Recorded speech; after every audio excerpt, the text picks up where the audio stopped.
Hi, I'm John Tedesco, I'm his dad. and we're the creators of the RZR 1972 Volkswagen Super Beetle. My entire life, since I was born, my dad's always been working on something. In the garage at home, he was always building different cars, so it was pretty hard for me not to just fall in love with it. People who ask me what this thing is, it depends who they are. But I tell them that it's a 2020 RZR 1000S with a 1972 Super Beetle on top of it. It's actually very highly illegal to drive a UTV on the street where we live. I wanted a RZR my entire life, but I couldn't wrap my head around spending that much money for a vehicle I can drive off-road. The only way you could drive a UTV on the street where we live is to make it into something else. So you think it was gonna work or not work? We knew it was gonna work, it just, how was it gonna look? How was it gonna fit on there? So the first step is to buy a RZR, take it completely apart with the plastics. So you go down to the bare frame and just the roll bars and just the inner plastics. And then you have to invest in a Beetle. So the reason we went with such an old Beetle is because in New Jersey, which is probably similar to other states, a vehicle over 25 years or older doesn't have to go through inspection. The loophole that lets you drive a RZR on the street is taking the VIN and the title of something else and putting it on a RZR 1000S. So we found it in Tom's River down the shore. We went there and it was an older automotive shop. So the bug was under like, I don't know, like probably like 6 inches of water. Luckily we got a good deal on it, and also the water helped because we were kicking the water around. We were like trying to get a better deal for it. And then just go to town with the Sawzall. Just cut it all apart.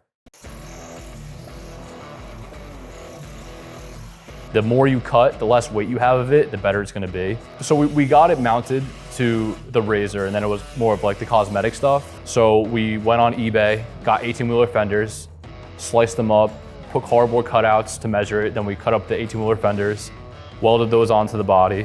Like, they are so thin metal to a point where we were having trouble welding to it because we would burn right through. So we put just a stock Super ATV bumper, and we riveted to the hood of the Volkswagen Bug. It also connects to the fenders that we created, 18-wheeler fenders. You know, there was no rules, you know?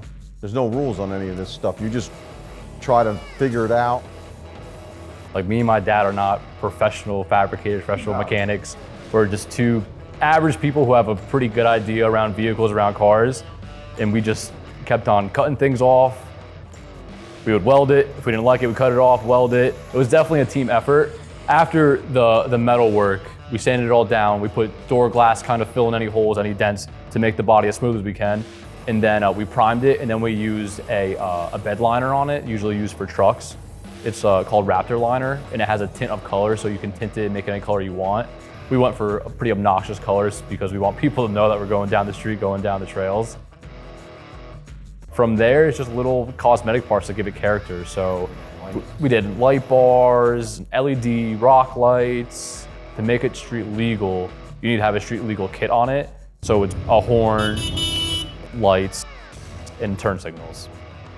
To do the build process, it took us about 6 months. The entire time, me and my dad were like, I don't know if we're gonna be able to do this. Like, the motivation was like, it wasn't there. Like, every day we started working on it, some days were really good, some days we're like, oh, we're definitely gonna do this. And some days we're like, we might wanna just cut it off and put it back to a RZR. We built this thing to ride, so I'm not gonna say that we ride it very gentle. We beat it pretty good. It's made to ride, that's why we have a lot of fun with it. So we've driven it in the snow, over 1 foot of snow, ripping around. Sand, we've driven it in the sand, in the Pine Barrens, no issues. We've driven it in mud. We've driven it in a flood. We've driven on pavement. We've driven it through mud holes. You can literally do anything besides flying. You can tell it's very much for off-road when you're driving on the road. But a lot of the weight is in the rear, so when you hit it, it kind of does articulate up. So like, you kind of feel like you're doing a wheelie sometimes when you're driving if you hit it really hard. Plus, you can start going down the street and you see woods. Poof, you hang a right and you just go right into it. It's just crazy how well these things handle off-road and how fast they go, and just you can go over whoops and bumps and things that you kind of like clench because you think it's gonna hurt, and it's like a cloud like nothing. A stock razor is 1,200 pounds, a little over 1,200 pounds. On our local truck scale, it was 1,800 pounds, so about 600 pounds. And most of that is probably from the tires. On the highway, I got up to 75 miles an hour. I didn't keep it at that speed for that long. There's only a couple of trails we're going that fast on. Most of the time we're going 40, 50 miles an hour. I posted a video of my bug. Went to bed, woke up next morning, had 100,000 views. Posted a more detailed video about the build process and how I did it. Went to bed, woke up, I had over 1 million views on the video. It's at a certain point now where like we have to stop on the trail and talk to people because they jump in front of it and wave us down. Like it's like, we feel like we're celebrities and we're very much not celebrities. And then we also want to keep on building them. So after mine, my dad got the bug of it, literally, no pun intended, got the bug of it and created his own. And then I want to create another one. So just continue the build process, continue to gain following. How do you feel how this turned out? Pretty good. That's a terrible response. Give something good.